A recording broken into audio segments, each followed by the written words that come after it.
Assalamualaikum warahmatullahi wabarakatuh. Waalaikumsalam warahmatullahi. Perkenalkan, nama saya Sumitro dari Jember. Tribele channel ini dicilik nale.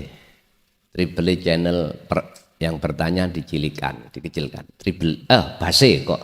Tribele base. Saya lanjutkan ya. Terkait dengan penjelasan Dzikir Sirrul Asrar, nanti akan saya pertanyakan berdasarkan pengalaman spiritual. Pada satu saat di bulan Ramadan, kira-kira 1 minggu sebelum Lebaran, saya meneruskan tadarus. Saya tidak akan berhenti tadarus sampai saya tertidur begitu. Kira-kira jam 11 malam, karena duduk terus boyok pegel, saya akhirnya miring begini sambil ngeluk. Tiba-tiba telinga saya menggelegar seperti ampli yang berngiing keras. Terus badan saya tersetrum berat. Waktu itu saya minta tolong sama teman saya, tapi teman saya kayaknya enggak mendengar. Saya yakin saya meninggal waktu itu. Saya pasrah, saya hanya la ilaha illallah dalam hati saya. Nah, pada saat proses itu, saya keluar dari badan saya. Saya masuk ke satu tempat cahaya yang terang benderang. Saking terangnya itu seperti kebiru-kebiruan begitu. Saya tidak melihat diri saya, tapi saya merasakan. Jadi badan saya itu saya tidak lihat, tapi saya merasakan. Saya merasakan kesejukan, kesahduan, sebuah kenikmatan yang luar biasa. Tetapi ketika saya melihat ke bawah, saya melihat badan saya tergeletak jauh di sana, saya merasa iba. Oh begitu ya badan kalau ditinggal. Apa artinya? Itu. Nah, pertanyaan saya adalah, kondisi alam yang terang benderang ini disebut apa? Tidak bertemu siapa-siapa nggih? Tidak, nol, hanya terang benderang saja. Dan itu saya jadikan acuan setiap sholat. Karena kebetulan pada satu saat, pada waktu malam Lailatul Qadar, saya pas berzikir,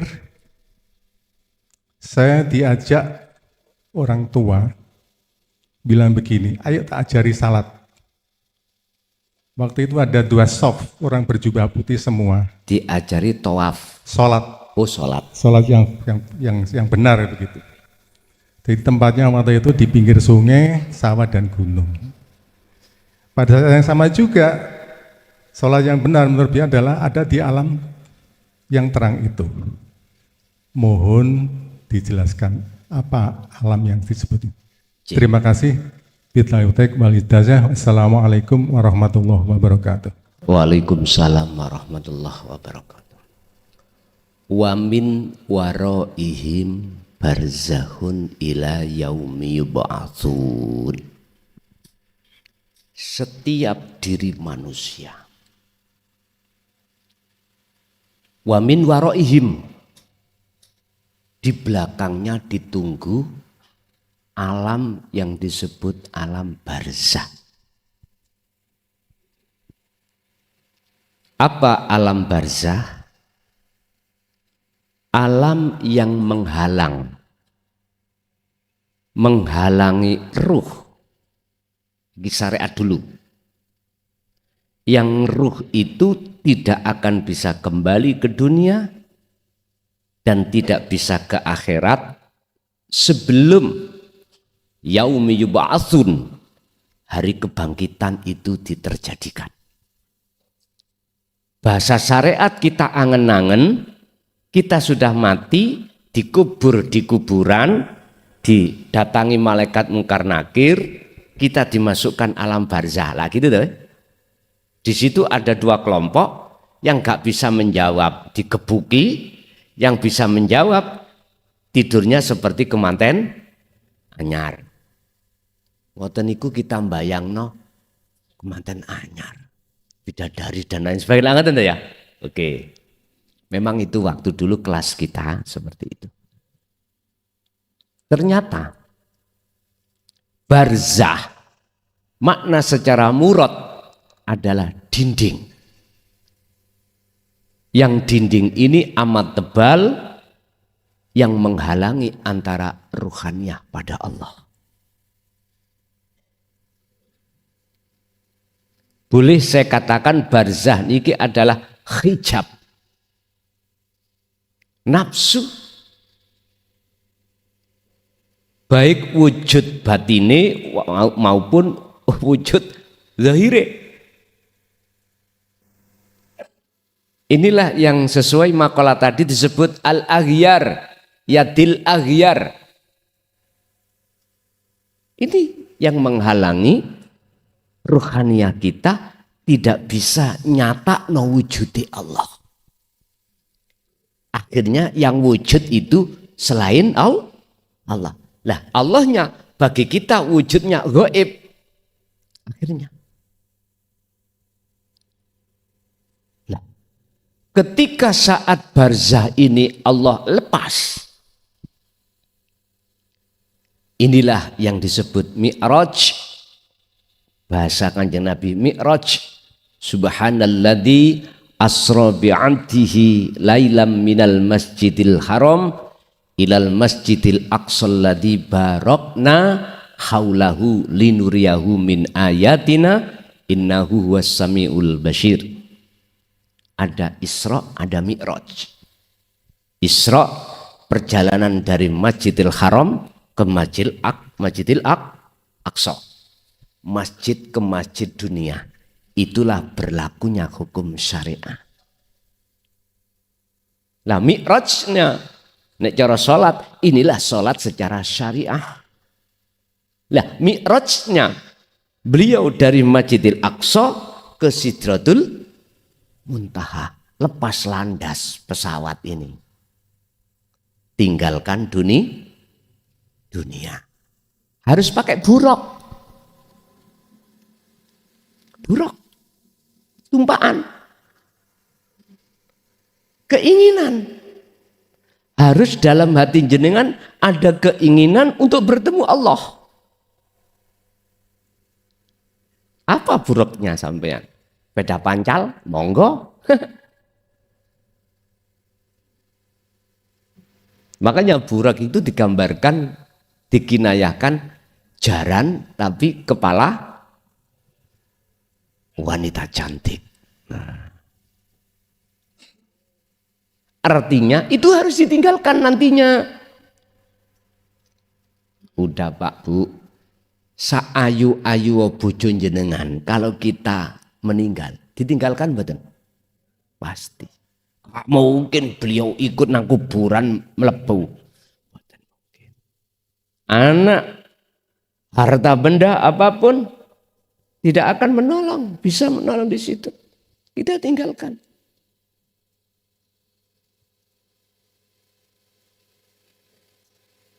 Bapak Ibu hadirin, jenengan tinggalkan dunia berarti roh keluar dari jasad. Semakin tinggi pesawat itu, maka semakin tambah kecil dunia itu. Bahkan sampai pada titik di mana dunia nggak ada. Siapa di sini yang pernah numpak pesawat? Pertama munggah sih kelihatan, naik nanti kalau sudah pada titik entah beribu kilo ya, kalau nggak tahu ukuran ini sing ahli tahu, ahli penerbangan nih, berapa ribu kilometer dari bumi, akhirnya bumi nggak kelihatan wujudnya, itu di titik berapa beliau-beliau yang tahu. Cuman saya pernah numpak pesawat itu ora ketok. Dunya omah-omah sing tadinya bau besar-besar, mboten kelihatan. Lah, di sini pertanyaannya, wujud kita makhluk masih terasa ada enggak? Kalau tidak, berarti itulah alam mukasyafah. Bahasa Kanjeng Nabi, beliau masih ada di sab langit. 1, 2, 3, 4, 5, 6, 7. Masih di situ. Setelah sampai pada sab langit 7, malaikat Jibril itu dawuh terhadap Muhammad.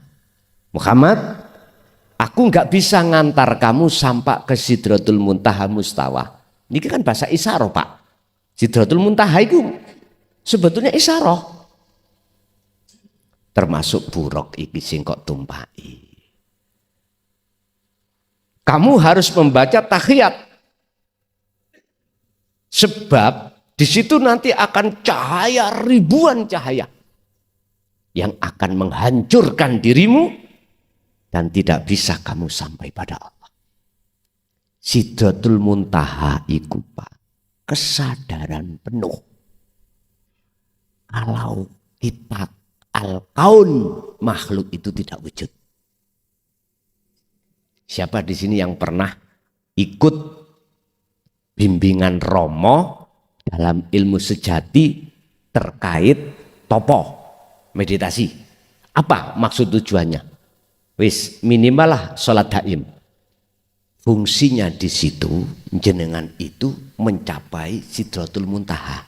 Kesadaran penuh kalau diri kita makhluk. Yo gak iso apa-apa, yo gak wujud. Mencapai penuh.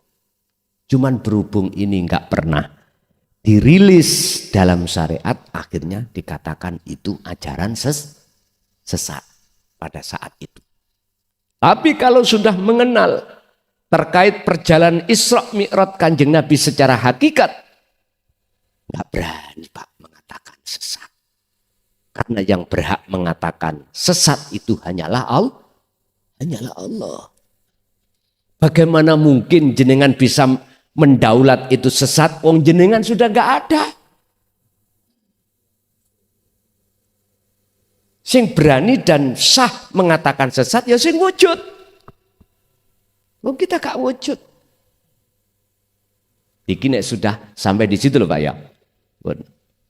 Pertanyaannya tadi, niki pun dijawab Pak. Apakah ketika saat itu nun vaksin ingsun diri kita sebagai makhluk yang disebut roh masih muncul enggak? Kalau enggak berarti musyahadah. Kalau sih muncul berarti mukasyafah. Walaupun di situ tadi lebih-lebih ada seseorang yang mengajari jenengan kali kula untuk sholat khusyuk. Siapakah mereka itu? Siapakah dia itu? Sebetulnya itu warid Pak. Warid yang Allah kirim terhadap panjenengan untuk betul-betul bisa sholat secara khusyuk. Niki keterangan di luar konteks syariat loh Pak. Ampun disikapi dugi syariat, mboten mampu. Karena syariat itu harus bisa diterima ini sudah keluar. Mi'raj itu sudah tinggalkan dunia. Mi'raj itu sudah di alam hakikat nuju ma'rifat. Sudah tidak di alam di bawahnya. Pak, jenengan iki asine kecil wis bertorikoh lho. Tapi sampean gak kroso.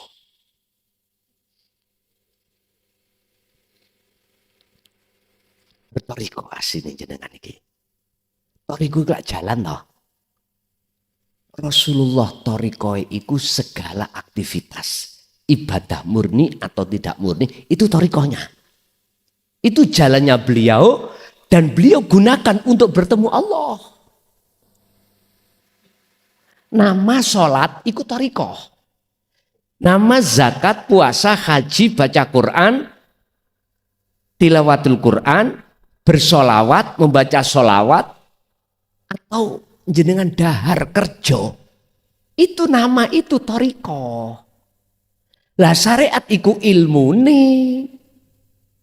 Lah syariat ilmu tentang dohiri thariqah iku mau. Apa?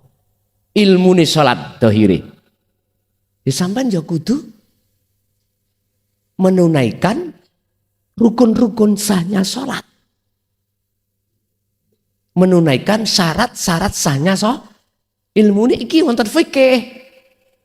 Wis. Tapi kalau ilmunya nyun sewu, thariqah untuk bertemu Allah, hakikat tujuannya itu adalah tauhid. Ini harus kita dapatkan juga. Supaya waktu jenengan sholat ngerti ngelmune hakikatnya sholat. Baru kita akan bisa sambung khusyuk ketemu Allah. Ini Rasulullah gunakan. Jadi saya tidak bicara thariqah yang mutabaroh di luar sana. Enggak loh Pak. Enggak. Itu juga thariqah. Itu juga thariqah. Yuk ada manakibnya, ada khususiyahnya. Tapi kan thariqah namanya itu. Yang disebut muktabaroh, sambung, tergantung jenengan sambung pada siapa. Sambung pada Rasulullah makhluk, apa sambung pada Allah. Saya tidak membuat jenengan muter nang makhluk. Langsung saya memakai tali ini sambungan langsung pada Allah. Walaupun di sisi kami ada yang berbicara, ya nek Nabi, ya nek Rasul, langsung nang Allah. Saya tidak menyalahkan, tapi saya beda pendapat. Ingat-ingat kita itu umurnya sudah ambu lemah. Dasar saya, ini wajah tu wajia. Al-An'am 79. Secara hadis, hablum minallah. Habl ini kulak tali toh Pak. Minallah, langsung nang Allah. Itu bagaimana? Makanya saya berani mengungkap sirul asrar. Wonten mriki. Jadi sampai mboten muter-muter. Dari makhluk A nang B, B nang C, C nang D, sampai Z Rasulullah. Ini saya ahadiakan semua makhluk. Rasulullah juga mengatakan begitu. Aku ini juga makhluk. Makanya langsung ditarik hablum minallah. Walaupun resiko saya dihina oleh mereka-mereka yang tidak mutasil sanatnya, sanat keilmuannya, nasabnya. I know reckon you. Mohon maaf ya, itu mohon maaf. Saya tidak menyalahkan Anda. Tapi tolong jangan juga nyalahkan orang lain yang memakai sistem langsung. Nyun sewu Pak, dari Mojokerto ke sini lebih cepat Anda numpak pesawat daripada motor. Motor sampai ini mesti kena lampu merah. Kena orang nyebrang. Ayo coba numpak pesawat. Ada nggak bandara sini? Banyuwangi. Banyuwangi ada, gitu. Cuma Jember yang tidak. Wis ndang kok ndadekno. Sesuk nek lara ini Pak roda ngeten iki nek wis tuyuk gitu. Kan bisa langsung pesawat wawer. Lah ngoten toh? Lebih cepat mana? Akal jawab lebih cepat pesawat. Karena langsung tinggal landas meninggalkan dunia. Mboten nenten wong nyebrang Pak, di atas ora eneng. Wong nyebrang gak ono. Cuman ono penghalang mendung niku. Nek nabrak mak gleduk, lah ngeten nggih. Mak gleduk tapi ora apa-apa. Tapi nek sampai ning ngene bumi ketemu penghalang gunung, nyunsep sampean. Nek nabrak gunung. Lah saya memakai sistem wasilun numpak pesawat. Tergantung jenengan purun pak pesawat monggo. Ndak ya monggo. Tapi yang boleh naik pesawat harus punya akses. Kalau nggak punya akses numpak pesawat, jangan bisa sampai naik pesawat. Sampai nang bandara, nggo karcise pasar niki lho. Pak, niki kula numpak pesawat, gak diterima, Pak. Harus ada karcisnya sendiri yang disebut tiket. Di dalam tiket ikut tertera, Pak. Nami sampean, kursi nomor berapa, seri pesawat berapa, wonten. Kula bisa ngomong karena sering numpak pesawat. Kula niki nek numpak pesawat itu kelemahan nih, Pak. Nek naik lan mudhun. Mriki koyo diudek. Tapi nek wis munggah, weco.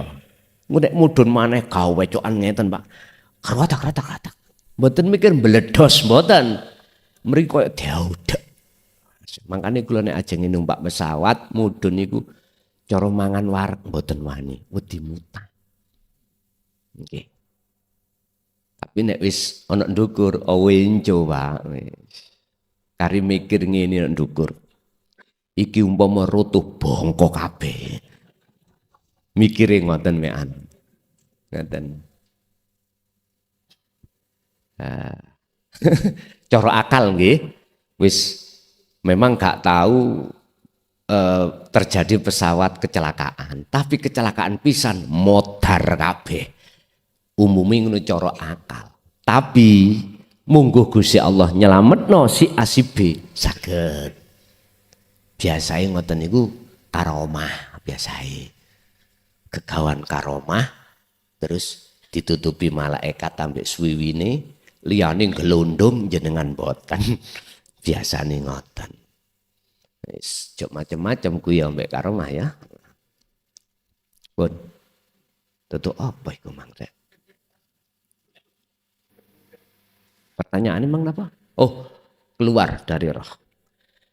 Tapi jikalau jenengan ini pada saat itu dalam diri jenengan iku walaupun melihat jasad jenengan, terus jenengan yang atiku masih muncul makhluk, diri jenengan makhluk, maka itu di muka syafah.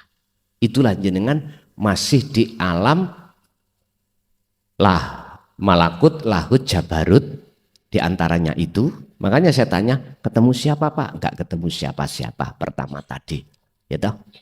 Nah, di situ jenengan ada di sab langit, sudah di sab langit, di mana jenengan arepe minggah.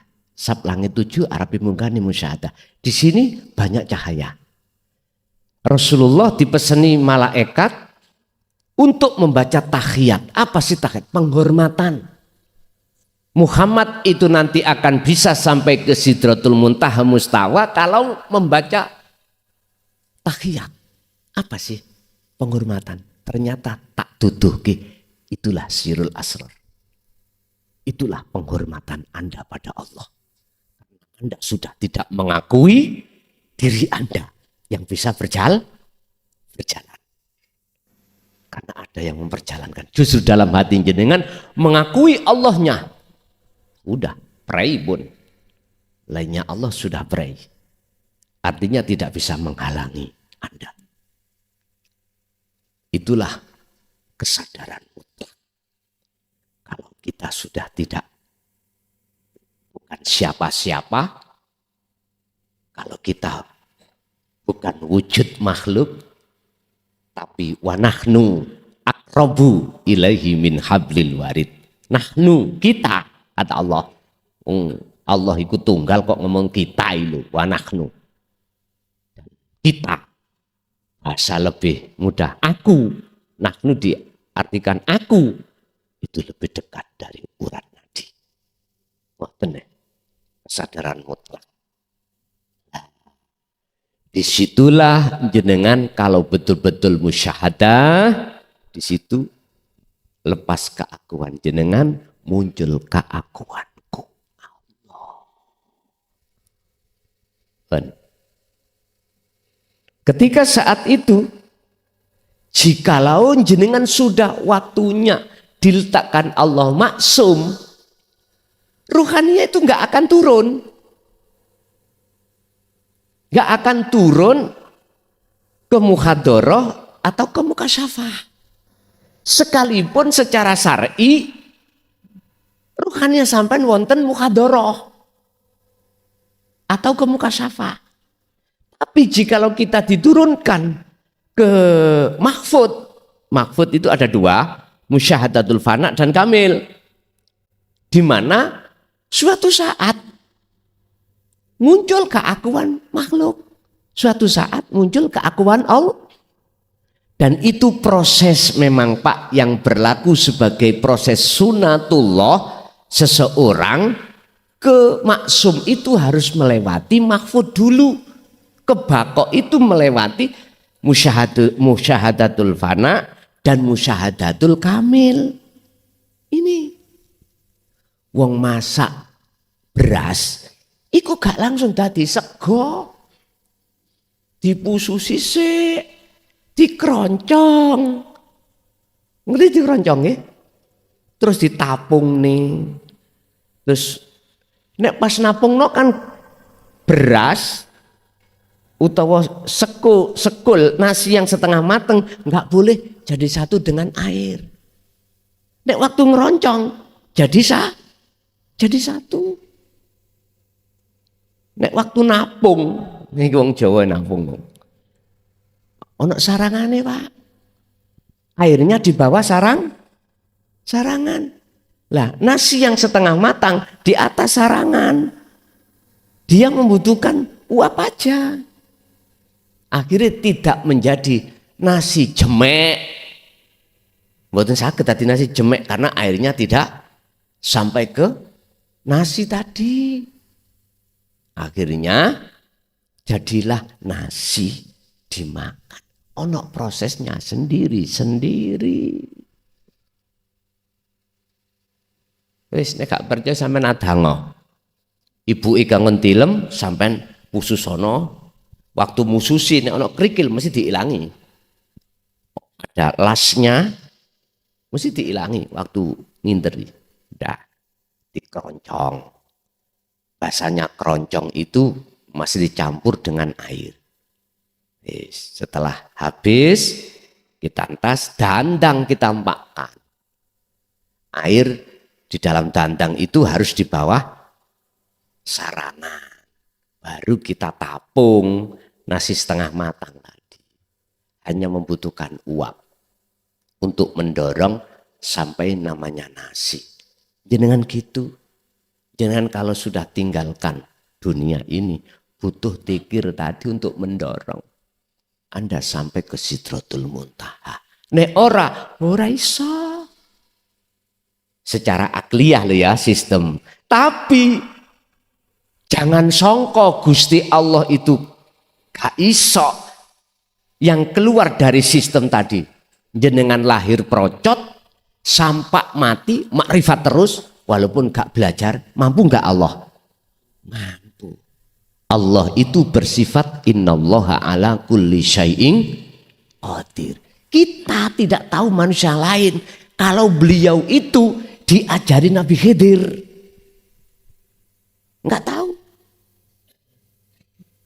Warid yang dibentuk Nabi Khidir oleh Allah. Utusan Allah. Kadang jenengan wau Pak. Itu siapa? Pertanyaannya ya. Bisa juga Nabi Khidir. Bisa juga warid malaikat. Itu suka-suka Allah. Suka-suka Allah. Urusannya Allah sudah. Pokoknya bukan wewe gombel. Sampai mengajari jenengan untuk sholat khusyuk.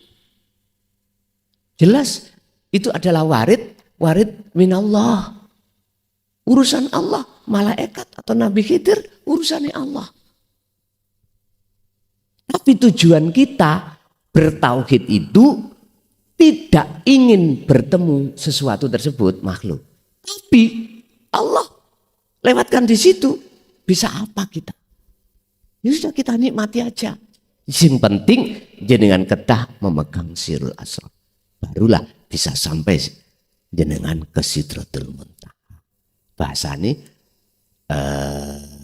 alam musyahadah gitu aja. Engko nek ngomong Sidratul Muntaha dikeplakimu iya. Ikulah Nabi Muhammad tok. Nek bahasane Nabi Musa bil wadil muqaddasi tuwa. Gunung Turis Sina. Jenengan ya gunung kembar iku lho. Nggih, lanjut.